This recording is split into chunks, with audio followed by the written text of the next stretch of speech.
Do you know what? I've been listening to your voice for about 30 years. It is so bizarre now to be seeing you in person. This is what it is. I'm sorry. It's got baggier and saggier and fatter. Oh, Years go by. I'm still very fond of all the fandom images of me. In fact, my Facebook one is a fandom image that somebody did of me, and I thought, yes, I did look like that once. oh, better with age, if you ask me. Oh, bless you. You can stay. Oh. Welcome back to Finish Big. My name is Joe Ford, and Jemana and I are extremely excited today to talk to somebody. We are both, please be bashful. We are extremely big fans of Mr. Miles Richardson. Hello, Miles. Hello there. Am I on screen? You are, yes. Oh, well, then perhaps I should just have a large sip of this. A fine vintage. 2022, not bad, but it could be not as good as the 21. How would you describe it? Cheeky? A touch sardonic? Quite fruity, I think. Oh, a bit like my performances. You know. Fruity. Well, that will suit the conversation well. I'm pleased to hear. Jemana, would you like to just kick us off with your first question then? My first question. All right, cool. So jumping right in. So my understanding is that even though Braxiatel first appeared in the novels, ever since he's been on audio, he has been very influenced by yourself. So in which ways do you feel Brax has taken on aspects of Miles? Yes. I'm often asked this question, and it's a very good question because it's very true.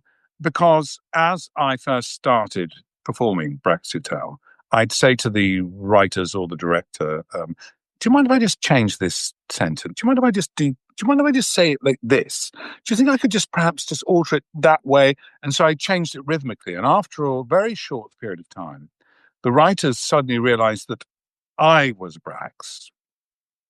And therefore they had to work out how they would write for me. And it's very flattering when you suddenly become the character that you are portraying.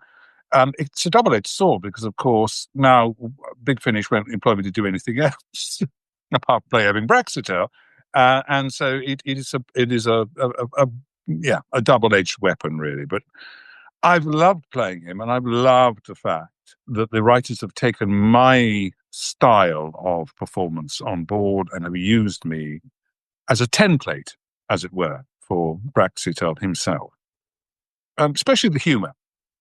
Certainly not so much in Gallifrey, but obvious in the Benices. That the humour that's involved there is very much what I brought to the table. Do you know how far back Braxiatel reaches into Doctor Who when he was very first mentioned? You can probably tell me. It's a Tom Baker story, City of Death, where Romana mentions the Braxiatel collection. And then later on, when they created the Bernie Summerfield series, they went, oh, let's do that. Let's do the Braxiatel collection. No, I had no idea. I had no idea about that. And of course, Louise Jameson, old friend of mine and one of Tom Baker's sidekicks. So, yeah. Oh, that's great. It was Lala that said the line, actually. Fantastic.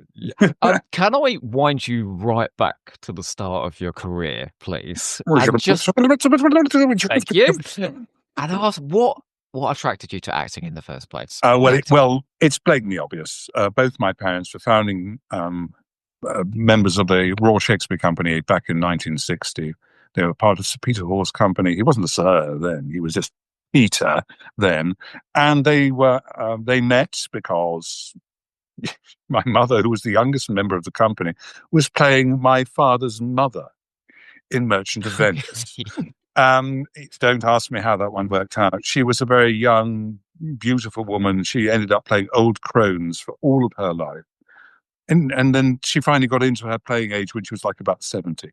But so so it was inevitable, not inevitable, because my brother never really got into it. He did do when we both were child actors at the RSC. So we both played fairies in Midsummer Night's Dream, an obvious one.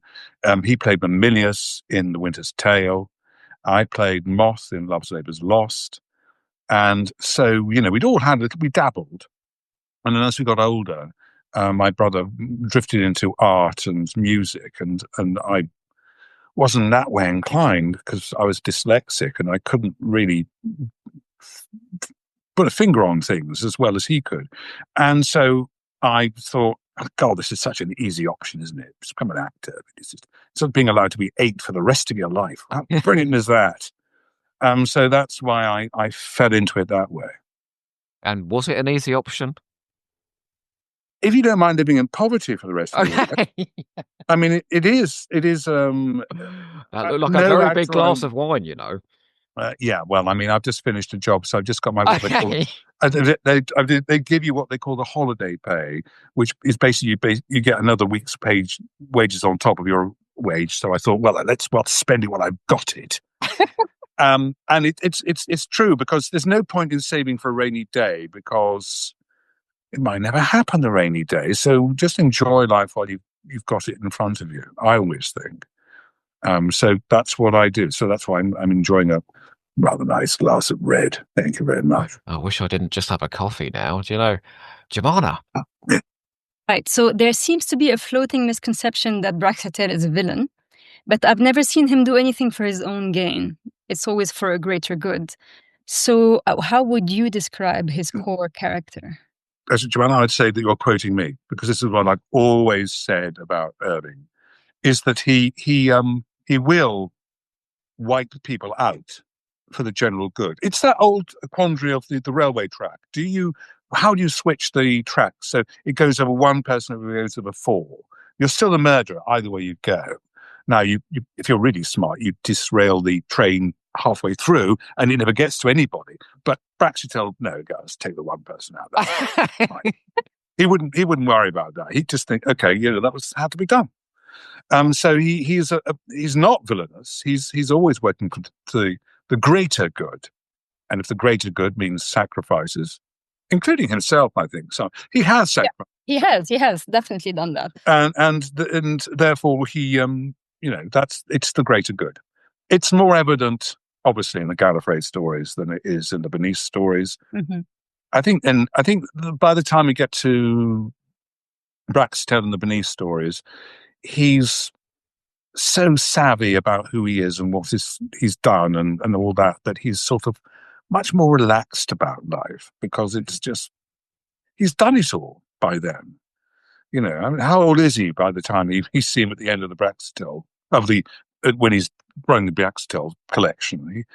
He's had a massive amount of living done. So yeah. I mean, I loved it when he had the choice between was it murdering Jason Kane or whatever else was happening. He went, no, we'll just get rid of Jason. That's fine. Stephen needs a rest. Jason Kane was, let's face it, a bit of an irritating character. I mean, he needed to.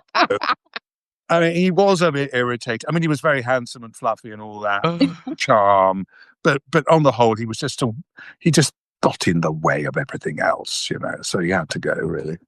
Oh, I don't know. I find suave intelligence is much more attractive, though.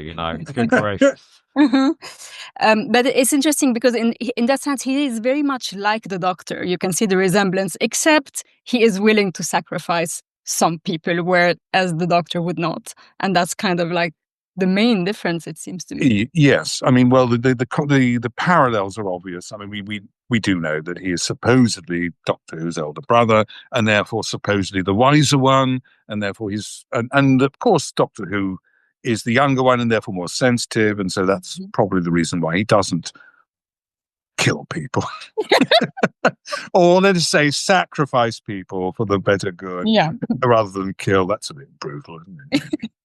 Though I think there is some enjoyment that when he does encounter an out-and-out villain, Braxiatel, and he's done so in the past, when he has to dispatch them, there is a kind of relish. Yes. I mean, why not relish killing some evil entity? That's what they're there for. and I'm sure the fans will all agree that it's yes. I can always hear a bit of glee in your voice, when you're doing those scenes. Yeah.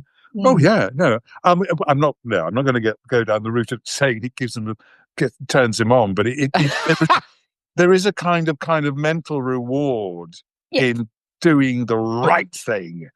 He does get a kind of great sense of satisfaction from knocking that bastard thing off, you know. Well, how did that role begin? Who reached out? Oh, well, it's all down to Keith Barnfather at Real Time Pictures. Real Time Pictures.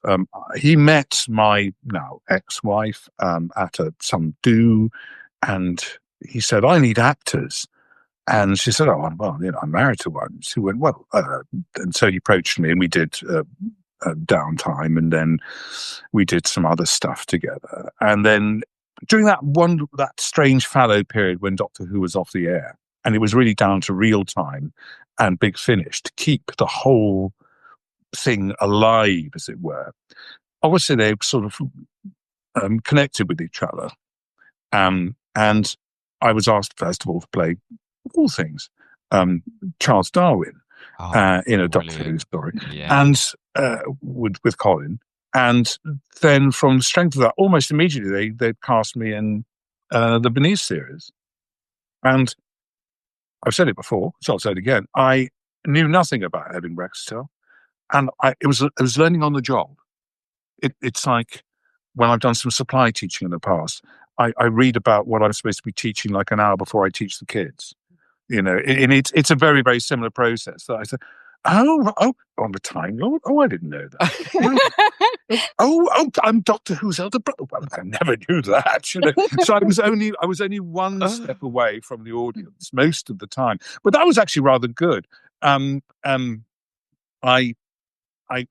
did try a couple of times reading the thing cold, not reading it at all. Oh, wow. So I was in the booth doing it and thinking, I have no idea what's going on. And I thought, no, I think you better read it. But no, but it's actually a Shakespearean exercise. They used to do this thing called and they still do it. There's a company that do it now. That Shakespeare's company only got the quartos, which basically was your part and your cue line. So you wouldn't know what anyone else was saying. You knew what you were saying, and you were responding to what they were saying, but you didn't know what they were saying. And it's really interesting because it's a great exercise in listening. So you really listen to what the other person's saying.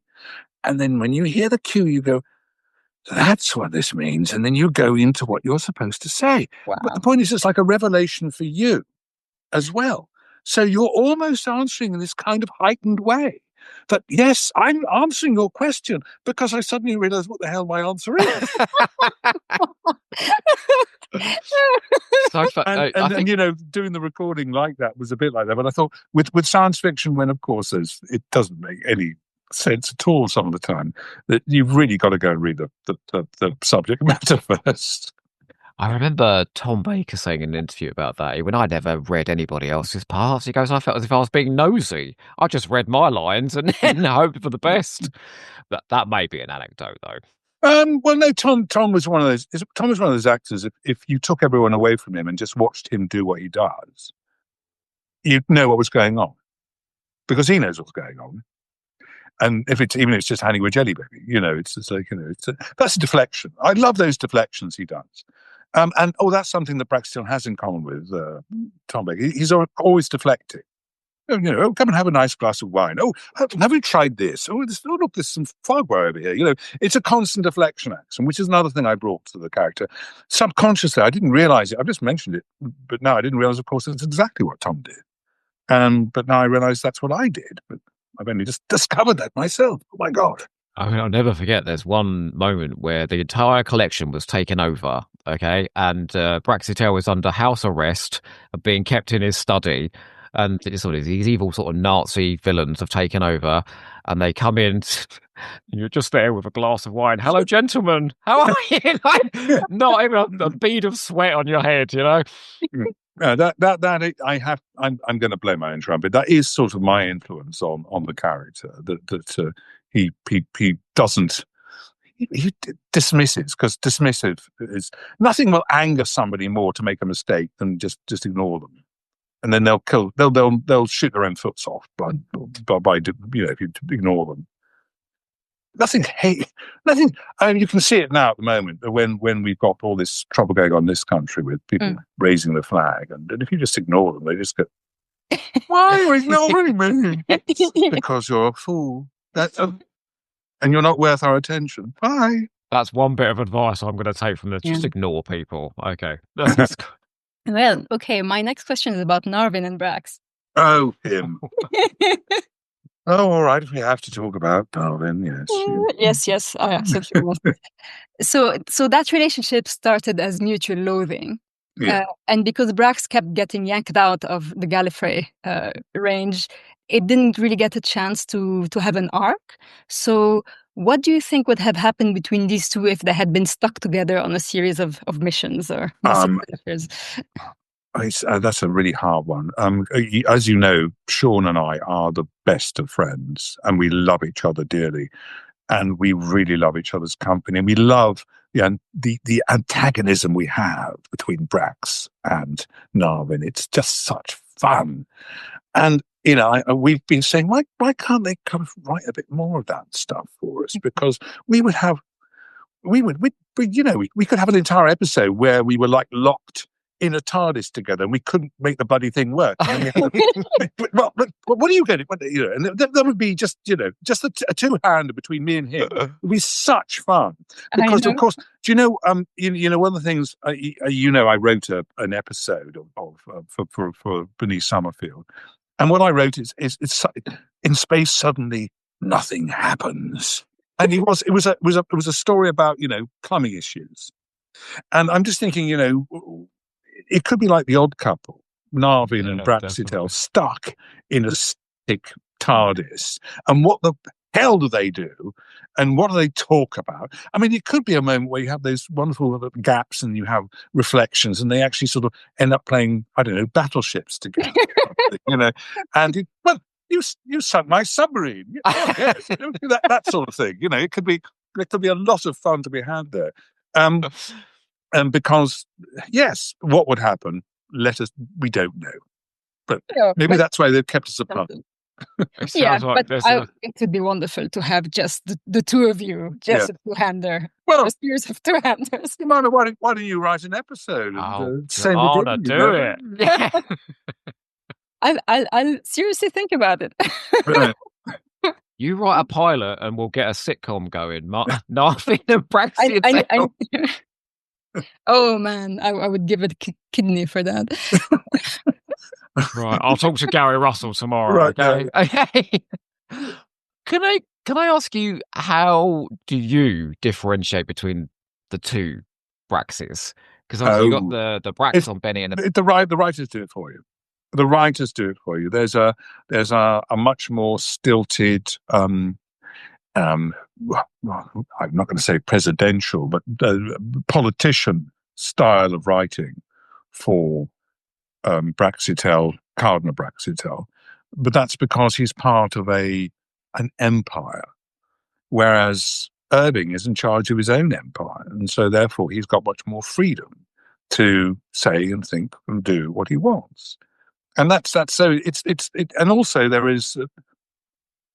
You've got the same writers often writing for both series, and they can jump from one to the other in the style of what goes on. So it's not that difficult, really. And you do a read through in the booth, and you go, oh, okay, so I know what I'm trying to do here. And also, if if you're in the room with Vala Ward or Louise Jameson, how you have to work with them, how you have to balance out your performance with what they're giving, because they've got very different styles, really. And so on the other side there, one of the very nicest people that I have ever met at Big Finish Day is Lisa Bauman, and obviously you did a long term with Buddies with Lisa. Lisa and I have known each other. Oh God, it's over 40 years now. So I mean, when we were both young and pretty. She's still pretty, but she's no longer young. I'm just an old fart now. But we've known each other a very long time, and it's not like we can read each other's minds, but we've got to the point where we don't have to talk to each other too much because we know what we're thinking and how we're going to react to something. Like when we were reading, when we do a rehearsal before you do a take. we don't have to discuss anything together because we know. We just know because we've known each other so long. And we know how we think. And, that's why when I wrote that thing, I wrote it with Lisa's brain in there. And it came out and she didn't have to change a thing because I'd written it for her.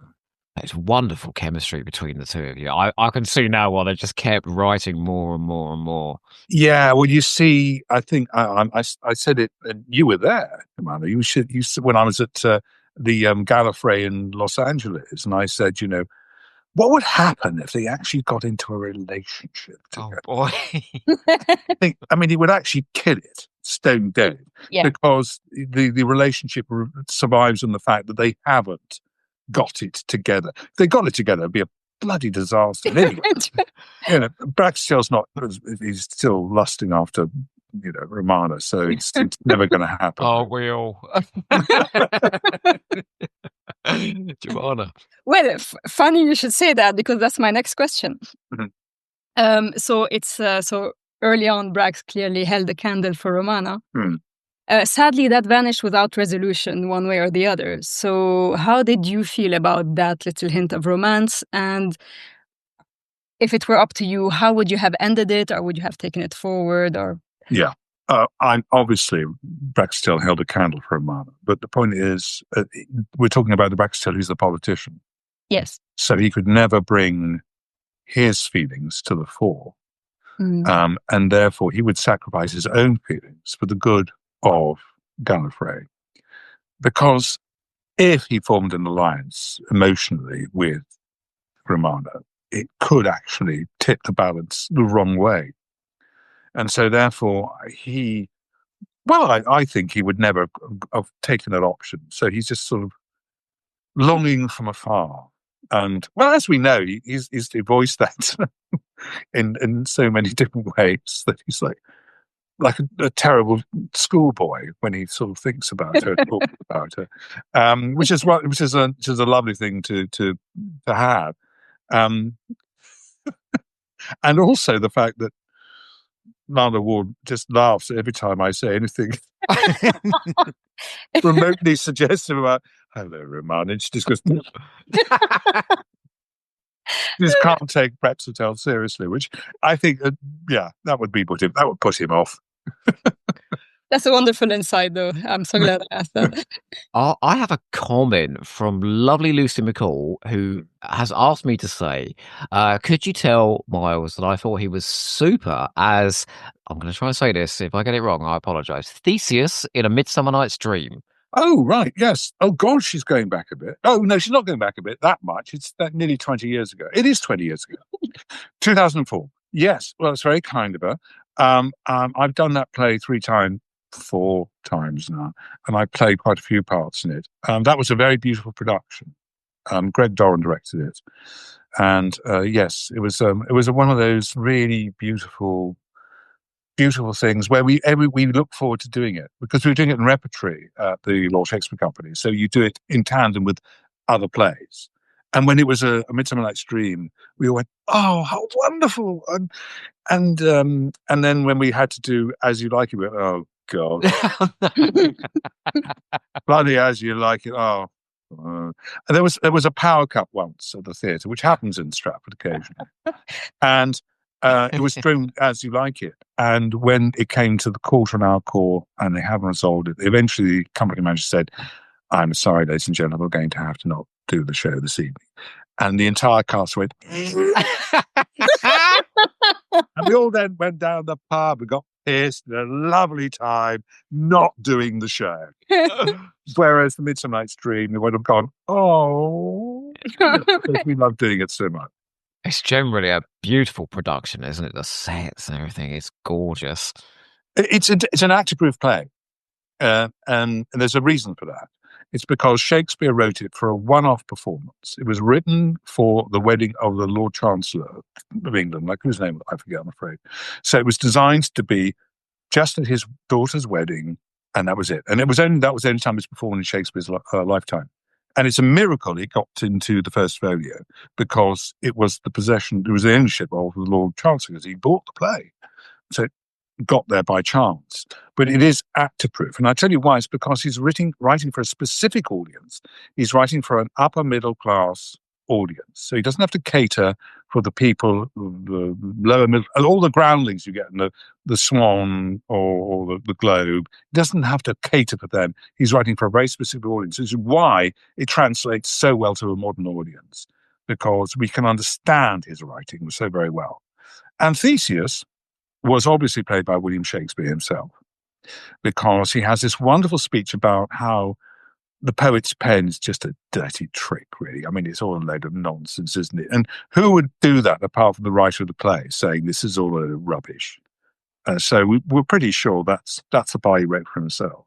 Well, I've got another comment here from somebody. It's a very ambiguous name, but it came from Twitter. So it's from the Obscure, whoever you are, the Obscure, who says, "You're my favourite Time Lord. I love you much more than the Doctor." I mean, obviously.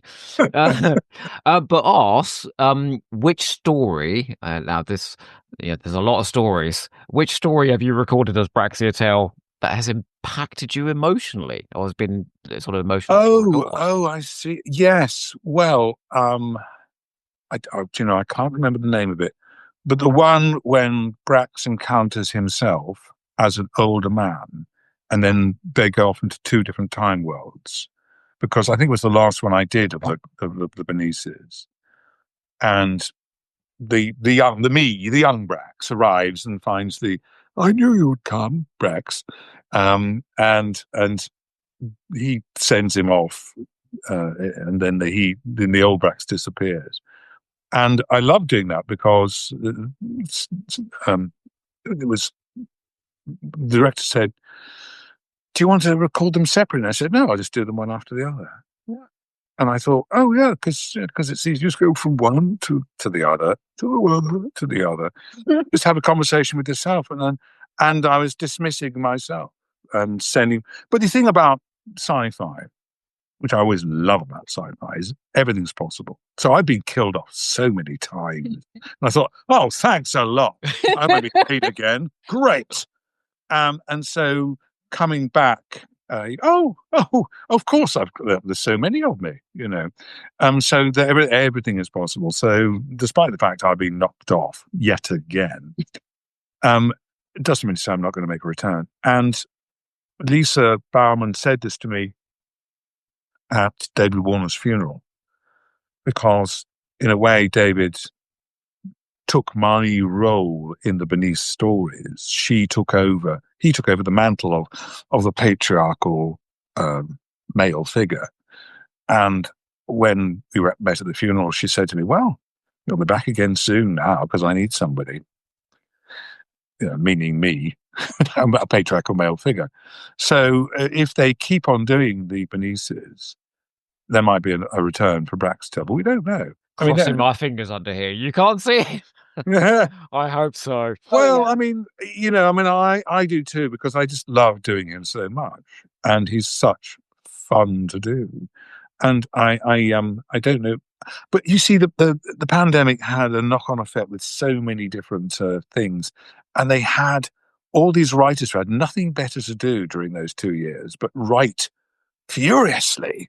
So they've got a huge backlog of stories that are all written and ready to go, and that they're trying to find, and then they have to work out how they're going to be able to release them in a controlled way. That's the thing; it's controlling the release. If you release tons of stuff at once, nobody will buy anything.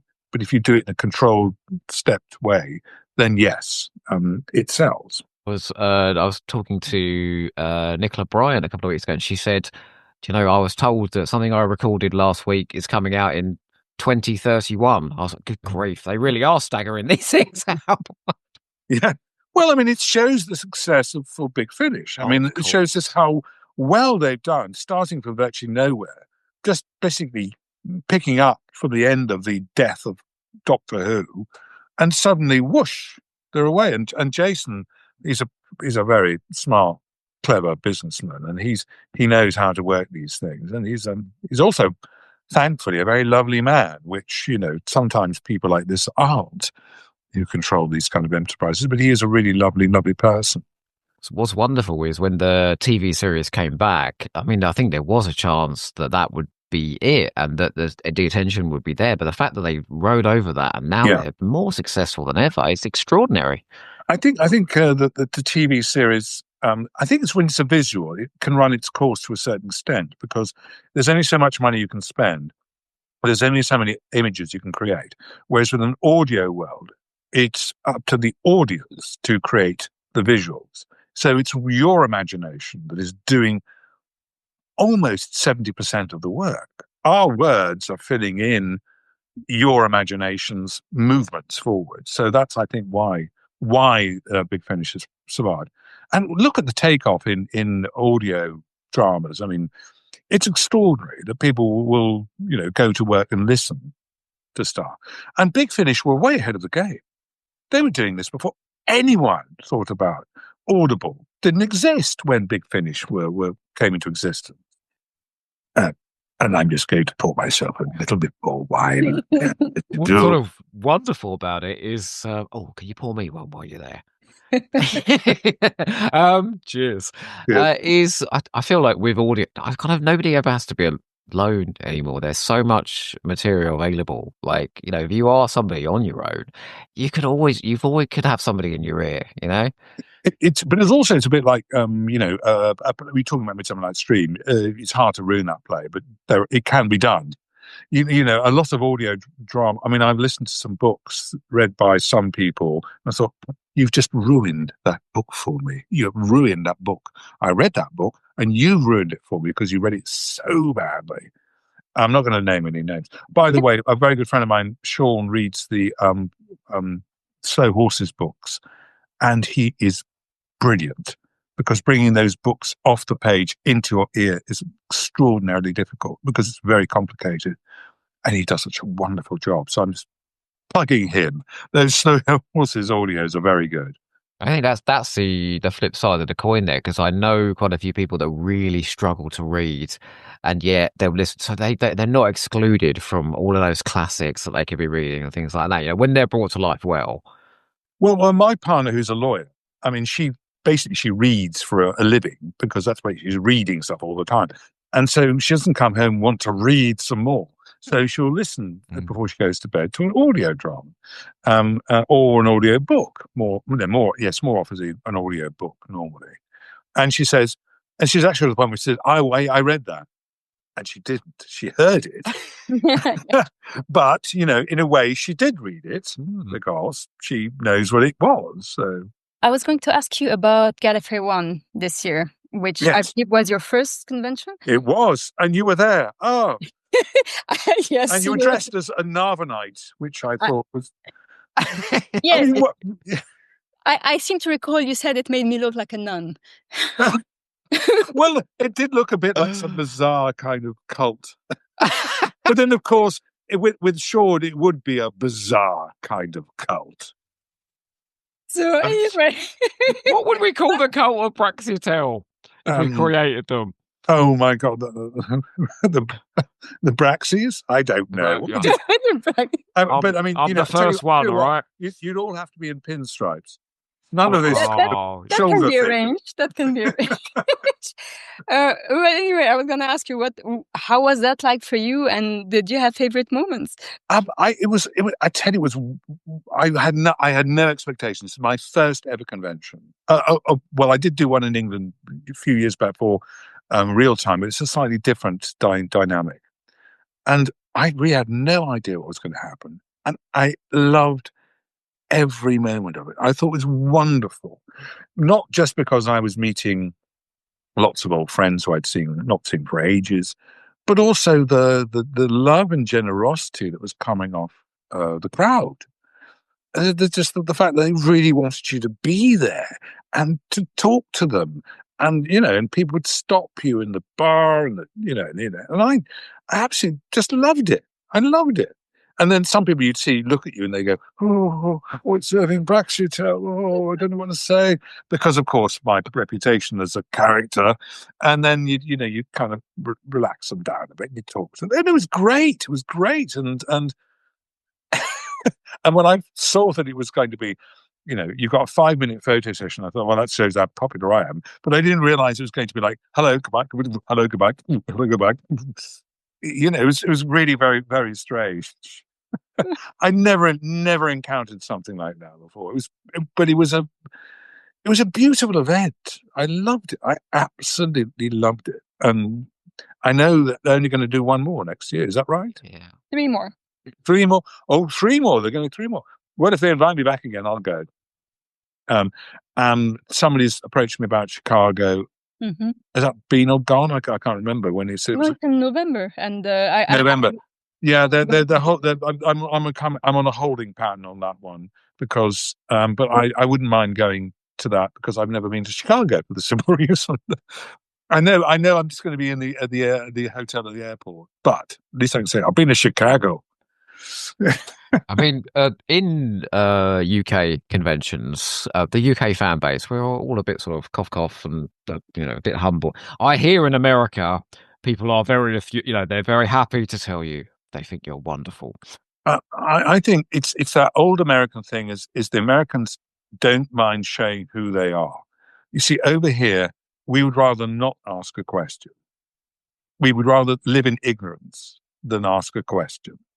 The Americans don't mind showing their ignorance or asking, because they will say, what's this about? What? They ask questions. We are much more comfortable in living our little lives without knowing anymore. It's a very English thing. It's not a Welsh thing. It's not a Scottish thing. It's not an Irish thing. It's an English thing that we are almost, it's a bit like we were talking earlier about the St. George's flag issue. We're ashamed of our flag.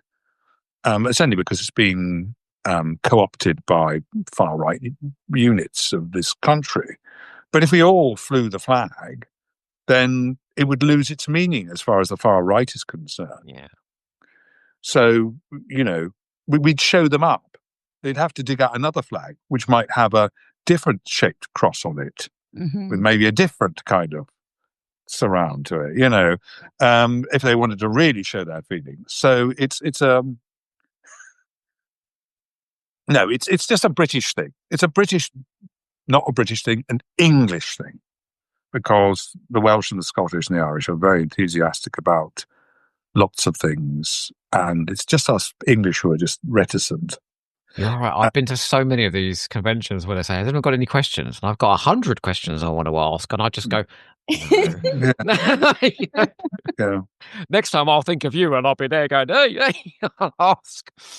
Well, I mean, my times doing teaching, I always say, "Any questions?" And you say, "Count yourself 7 seconds." And if there's no question, then you go, "Have you got a question about Braxiatel?" And if there's no questions, you count 7 again. "Have you got a question about Bernice?" And you count 7. And by the time you've asked 3 questions like that of an audience, there will be a question. So it's up to us sometimes at these conventions in this country to bring people out of their shells. I mean, Miles, I'm so British, I didn't even ask my partner to marry me. I got someone else to do it for me. No. I'm the worst. God. I won't tell you who did it, but it was someone connected to Doctor Who. Jemana, please salvage me from this. Well, so it's not a question I prepared, but I just thought of it, and I can't think of a better person to ask it. For somebody like me who was not raised with Shakespeare and who hasn't seen any Shakespeare plays, what would you recommend as a first encounter? First encounter with Shakespeare. Well, I've already gone on at length about Midsummer Night's Dream. It is the most accessible Shakespeare play for a modern audience, which is why it's so obviously done. And that's, again, for the reasons I stipulated, is because he was writing for a very specific, narrow margin of audience. So the accessibility has come to us with tremendous ease. In terms of excitement, I mean, you can't do better than tackling... Well, I mean, another one that's accessible is the Scottish play, Macbeth, because it's short, because Queen Elizabeth had died, King James I come to the throne. King James I notoriously hated going to the theatre, so Shakespeare wrote his shortest play Macbeth, and he also references the king's ancestors in that play, and it's that's pretty accessible too. Okay. In terms of the others, my favourite is Love's Labour's Lost, and there's a reason for that. Now, Shakespeare, this is John Barton, who was a Shakespeare professor at Stratford. He put forward this theory. Shakespeare had a working acting company, so he had lots of older actors, character actors, young actors, and boys who played the women's parts.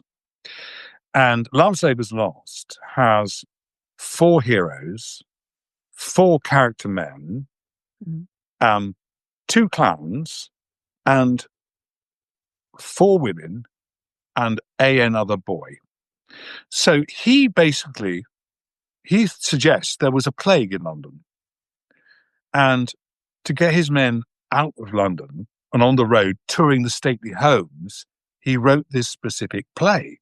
So he could take everyone out of plague-ridden London and take them around all the stately homes, go to Kenilworth, go to Warwick, and just take them on the road and perform the play, keep everyone aboard. So he wrote a play that included his entire company.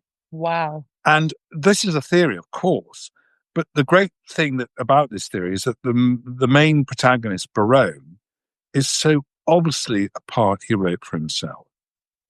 He wrote this part because he wanted to show off his credentials as an actor and a writer. Mm-hmm. And so that's my favourite Shakespeare play. It's not done that often because it's just a fluffy comedy. Mm-hmm.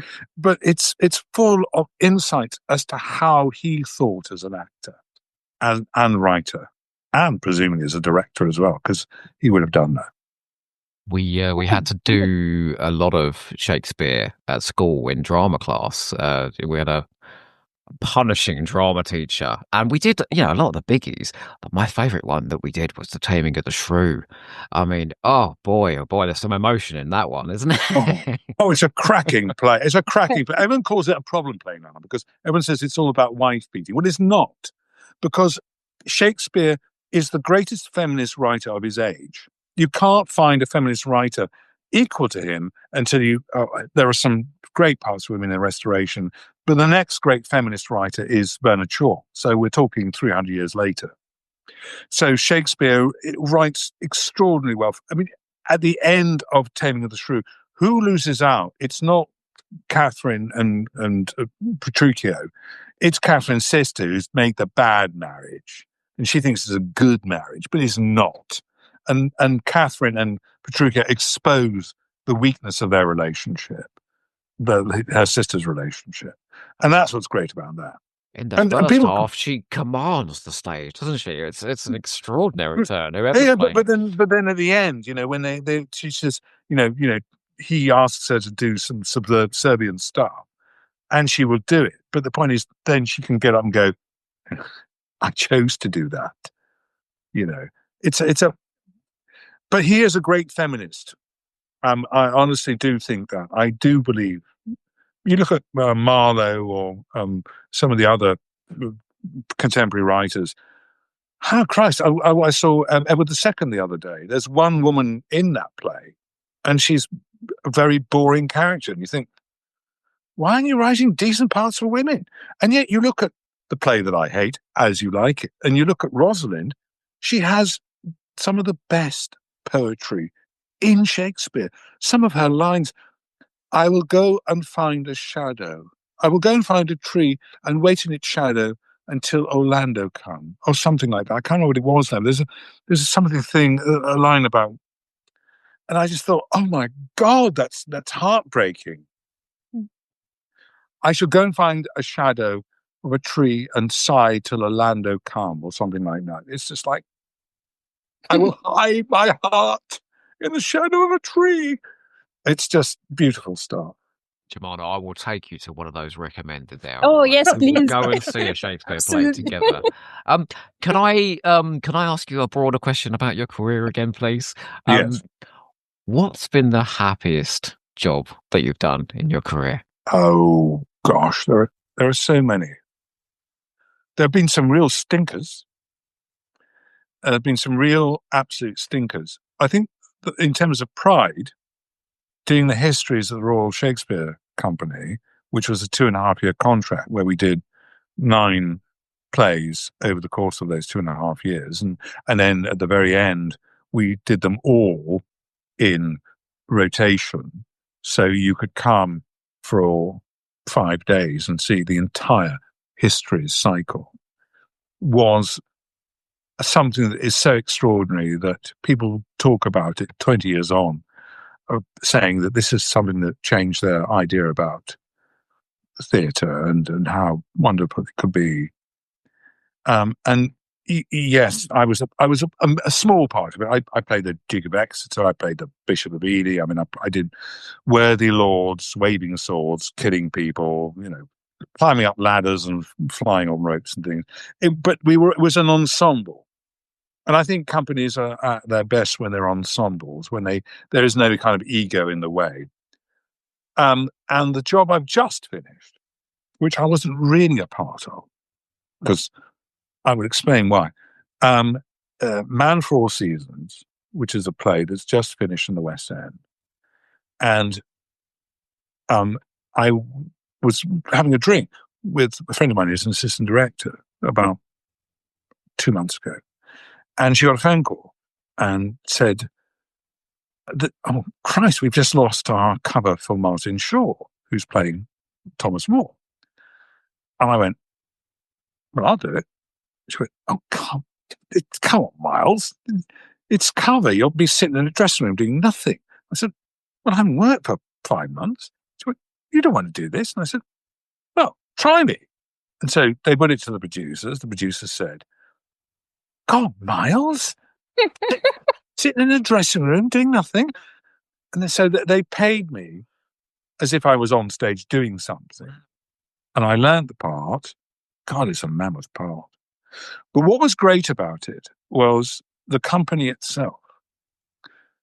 It was full of friends of mine, which is one of the reasons I said, why don't I do that? Because I knew half the cast. I'd worked with Martin Shaw, I'd worked with everyone else, most of them, yeah.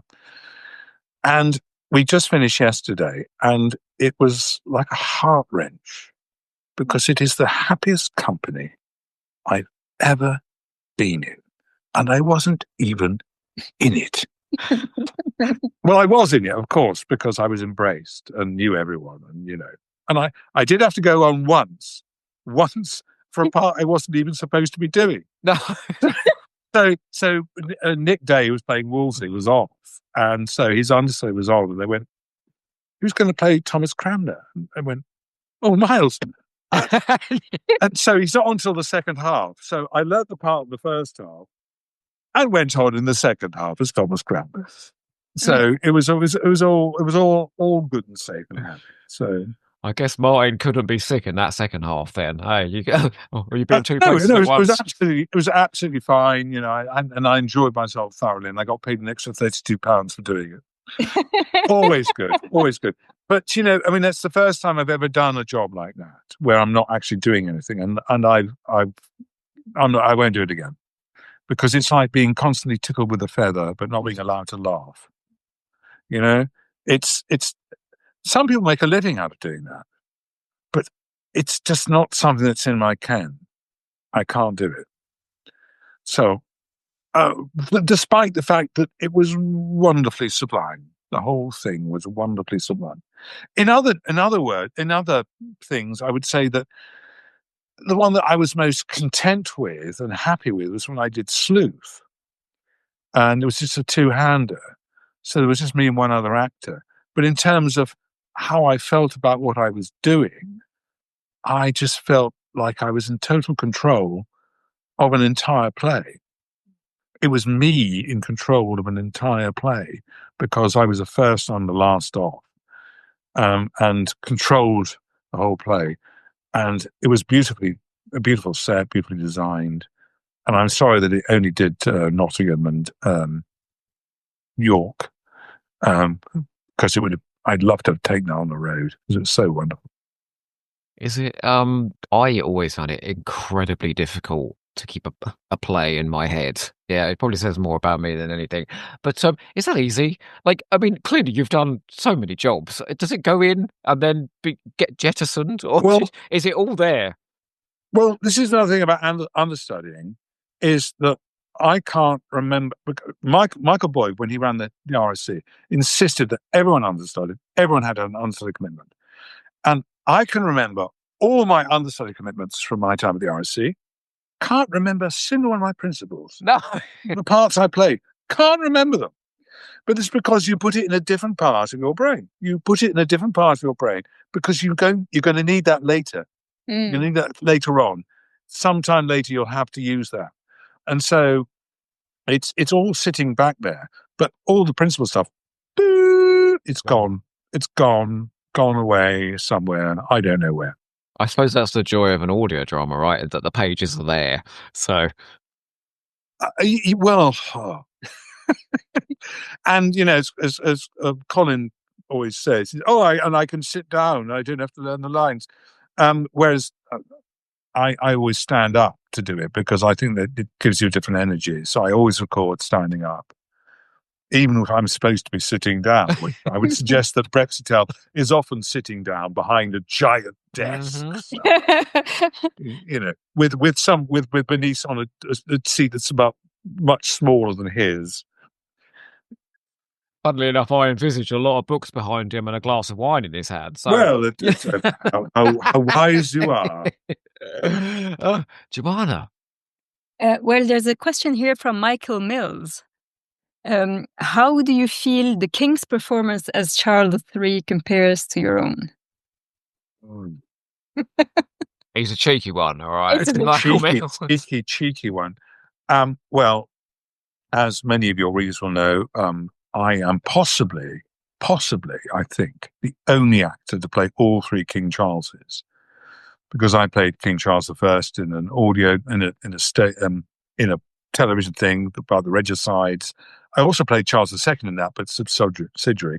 I played Charles II in a play called The Ministry of Pleasure, and of course, I took over from Tim Pickett-Smith in King Charles III. So I am the only actor, I think, to play all three King Charleses. I have met King Charles quite a number of times because he was he was president of the Royal Shakespeare Company. So I met him on 4 separate occasions, and he is a very relaxed person to talk to. He's very charming, and the Queen Camilla is a riot. She's very funny. The first time I met them was with Allswell at Enswell, 2003. And I think I was chosen as one of the actors to be there because I was sort of presentable in so much as I wasn't going to sort of blot my copybook by being rude or nasty or swear or anything. And so the first time I met Prince Charles, as he was then, said, Would you like a Malteser? and Camilla said, "Oh, don't touch those." He's had his sweaty fingers all on the show. And I thought, I like you. This is back in the days when she was sort of slightly, everyone was saying, Camilla. And then, after that, they were just so charming. And he's so approachable and he knows to ask the right questions and all that. And I would say that my performance as King Charles is not as good as his because my King Charles was portrayed as a weak and feeble character. And one thing he is not is weak and feeble. And he has been preparing himself for this role all of his life. And there are some people, I look at his son, William, and I think how well he's handled it. And then I look at his wife and think how well she's managed it. And then we just lost the Duchess of Kent.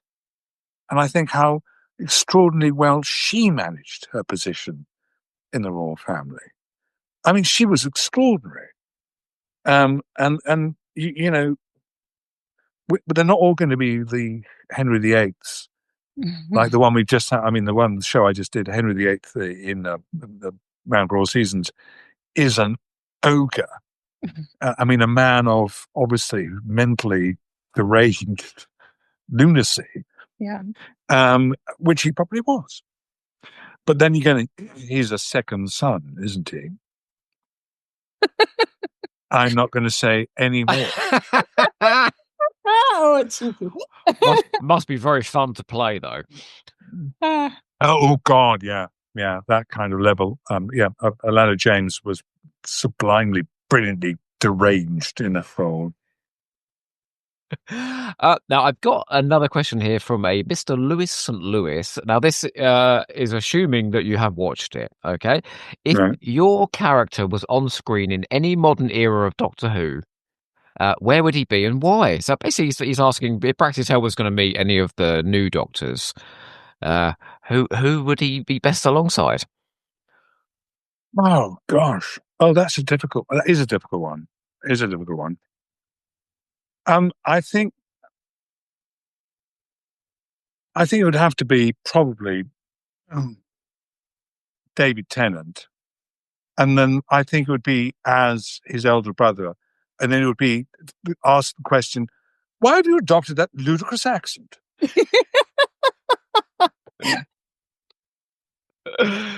Who are you trying to impress? Oh yeah. Joanna, do you want to ask Hiding Under a Rock? That's another Yes. intriguing name. Hiding Under a Rock has 3 questions, so I'll just start with the first one. In the Benny series, besides Brax himself, who is your favorite character to interact with? Oh gosh. Oh, that's tricky. That is tricky because we dispense with so many people, so many interesting people. Benny's husband, I think, because he had to watch out. What was I love the actor. What was his name again? The character. Harry Myers. You're talking about. Harry Myers played it. Harry and I got on really well together, really well. And so when we were in the booths and he was doing all that, and I go, oh yes, all right, well just back off there, and I could throw in little things like that, and you go, you're breathing on me, and he'd go, ah. Oh, Harry's great. I haven't seen Harry for ages. Another actor that I wish I could spend more time with because he was just so wonderful and so great and just such fun to be with. That's a startling impression, Thank you very much. And the other question from Miss Lady. The second question there was, what is your favourite? No, because Jemana's got 3 questions from this person. Oh, sorry, Jemana. I jumped in with the second one. Off you go. I assumed you would jump in. So, what is your favorite death scene out of all the times Brax has died? Oh God! Yeah, there's so many. I actually think I go back to that one where it's not a death because he doesn't die ever. Really, he just disappears.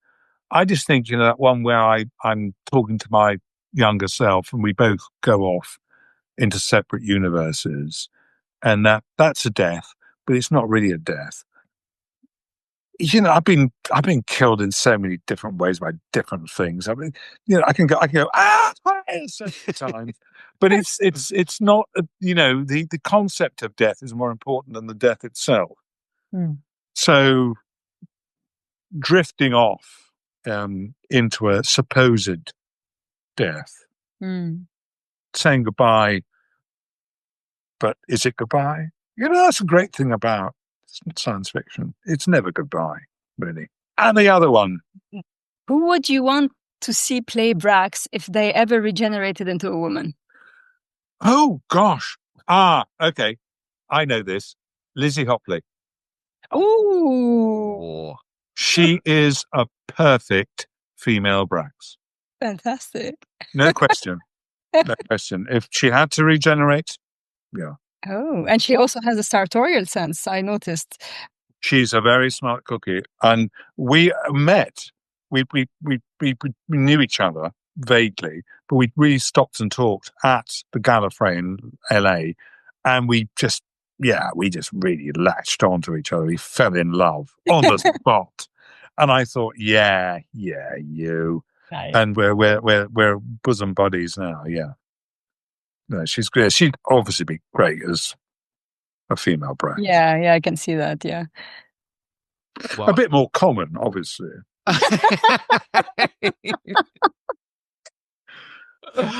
I have one last question for you. Yeah. What a wonderful conversation. I don't think I've laughed so much during an interview. Thank you so much.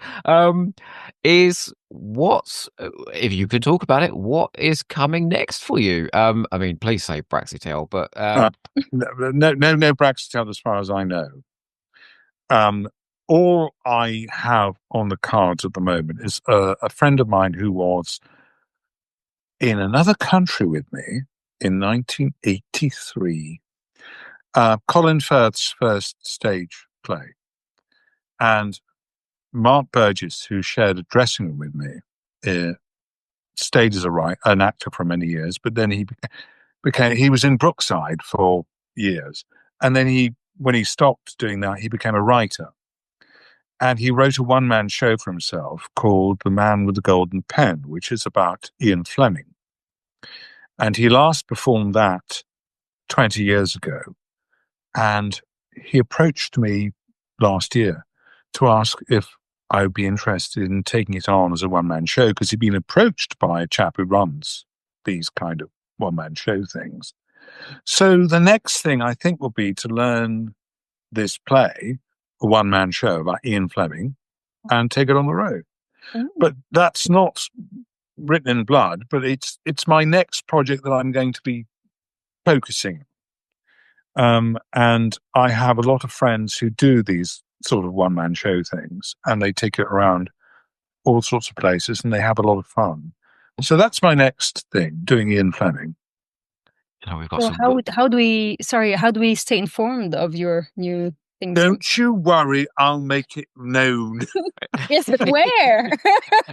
Well, Jamali, just friend me on Facebook, and I'll let you know. Not on Facebook. Oh, I am on Instagram though. Oh, well, okay. And no, I know you're on Instagram because I've seen you on Instagram. All right. So, okay, listen, when it happens, cause I don't really I know Instagram, but I don't do Instagram because I find it too complicated because I'm an old folk. But I will make sure that I post stuff when it goes out and when it's happening. Okay. But it will be it will be the UK only, I think. It won't be anywhere else. So. There are some wonderful theatres to see Spawn where I am, So Oxford's great. Listen. I mean, the guy who runs it, Giles Shelton, he has a raft of about 10 one-person shows, I say, because my friend Hilary does one about Sarah Bernhardt, and I've got friends who do all these shows for him, and he's already advertising it. I haven't bloody well learnt it yet, so it'll be. Coming to a theatre near you is what they say. We'll be there. Right. Miles, thank you so much for coming on today. It has been an absolute thank you for creating Braxiatel, a character that we both just adore. Yeah, thank you so much. Thank you very much for indulging us. If I would just have one last word, Narbin's a fink.